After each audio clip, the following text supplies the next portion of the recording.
শুভ দুপুর সকলকে। আজকে একটা পেঁপের নিরামিষ রেসিপি নিয়ে তোমাদের সকলের সামনে আমি চলে এলাম। প্রথমে পেঁপেটাকে ভালো করে ছুলে নেব, পরিষ্কারভাবে পেঁপেটাকে প্রথমে ছুলে নেব। তারপরে পেঁপেটাকে ব শেপ করে কেটে নেব। ছোটো ছোটো ছোটো ছোটো ব শেপের করে পেঁপেটাকে কেটে নেব। দিয়ে পরিষ্কার জলে পেঁপেটাকে ধুয়ে নেব। তারপরে দেখো একটু আদা নিয়েছি, এটা পেঁপের তরকারিতে দেওয়ার জন্য। তো আদাটাকে বেটে নেবো একদিকে, আর অন্যদিকে মুগ ডাল ভেজে নিচ্ছি।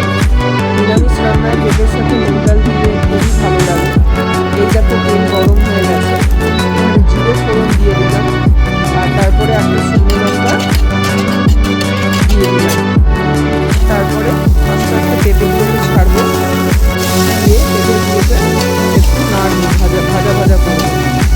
করার পরে তারপর নুন চিনি পরিমাণ মতো দেবো, হলুদ দেবো। দেওয়ার পরে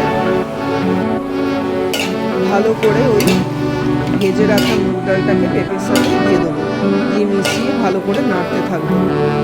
একটু আদা বাটা দিয়ে দেবো, যেটা বেটেছিলাম, তাতে ওর গন্ধটা আর সেন্টটাও খুব ভালো আসে। তারপরে একদম সামান্য জল দিয়ে পেঁপেটাকে প্রেসারে বসিয়ে দেবো। আর এইদিকে দেখো আমার ওল সেদ্ধ হয়ে গেছে, তাতে নুন দিচ্ছি, সরষের তেল দিচ্ছি, আর আমি একটু ঝাল পছন্দ করি বলে একটা কাঁচা লঙ্কা ভেঙে দিয়ে দিয়েছি। এই হচ্ছে ব্যাপার।